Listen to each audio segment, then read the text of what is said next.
Hey, it's Tina from WholeFoodSavvy.com. Today I'm going to share with you a really quick bone broth, and for those of us who are on GAPS or who just want to have a nourished way of keeping your gut healthy, this is a really great way.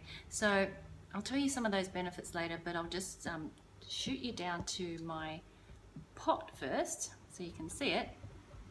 Okay, so in here I have my I have about 3 chicken carcasses, and I have some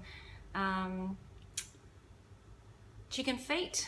So in there I've also put water and some apple cider vinegar, so that the apple cider vinegar, about a tablespoon, in there soaking in the water for about 20 minutes, and it helps to draw out the minerals in the bones. The more of that you can get out, the better. The gelatin's really great from the chicken feet, so don't be afraid of them, and try and buy the most ethically grown chickens as you can, rather than the ones that have been factory farmed. And that means if they've been able to run around free range, but more than that, free range on grass and eating grubs and what they're naturally used to eating, rather than all the corn fed ones. So if you can get those ones, that will be good. In Sydney we have a place called One Table. If you can't source them and you don't have time to go and look for them, you can also look up One Table online. There's plenty of other places too, but that's one that does our area. That one is really great because they deliver Wednesday to Friday in our area, but just look them up and you will see when they will deliver at yours. You can get organic chickens or free range, and you can buy bones as well. So in here I'm also going to add some thyme. You can add rosemary if you want, and I also have some bay leaves. I have a bay leaf tree, so I usually pick them and dry them, so I always have them on hand, so they're going to go in. Some carrots chopped to about that size, onion, I just chop it in half as well, and some garlic. And I love putting ginger in it too. I love putting garlic and ginger in everything. So that's about 4 cloves of garlic, about a 2 centimeter knob of ginger.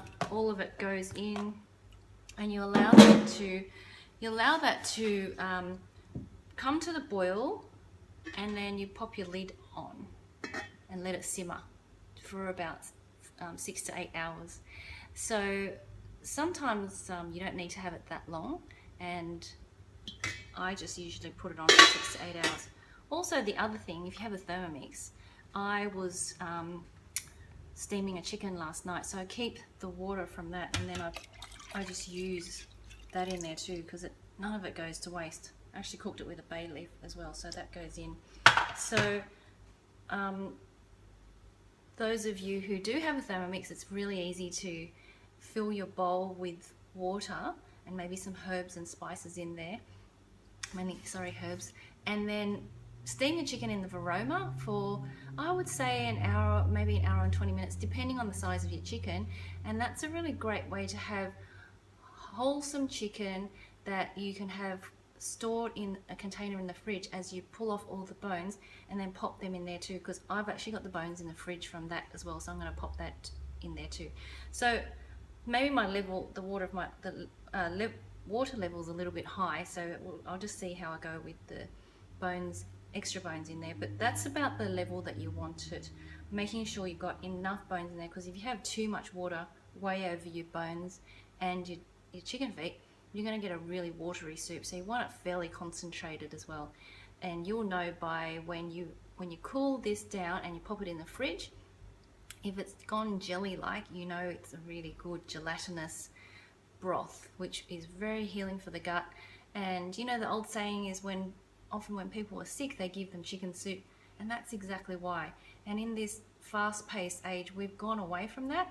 We've lost all that. So if we can go back to some of those traditional ways of cooking and looking after ourselves, we won't be so run down each day. So I drink this 3 times a day. Sometimes I just drink it from a mug, and I'd have it with every meal because I'm doing the GAPS healing protocol at the moment. So you'll find that your body will change dramatically when you have that broth healing the lining of your gut. So I would get tested to see if you do need that. So basically, if you have any symptoms like hay fever, constant headaches, rashes, dermatitis, eczema, IBS, diabetes, Crohn's disease, any kind of things to do with the brain, like depression, anxiety, all those things, all the common diseases that we seem to have in modern day life often are related to the gut, because Hippocrates says that all diseases relate to the gut, and you can heal your gut and your body with nature. And he says, let thy medicine be thy food. So let's go back to that. Let's go back to real food, go back to eating what nature has provided for us and giving us the best that our body desires, because you are worth it and you're worth putting the effort in. So that's bone broth for you, and you would do it the same with beef bones or lamb bones and fish bones. So have a go and let me know how you're doing. You can contact me through Facebook page. Keep in contact with me via wholefoodsavvy.com as well. There's recipes on there if you want to know more, and share this with your friends if they're looking for something on how to make bone broth. So talk to you soon.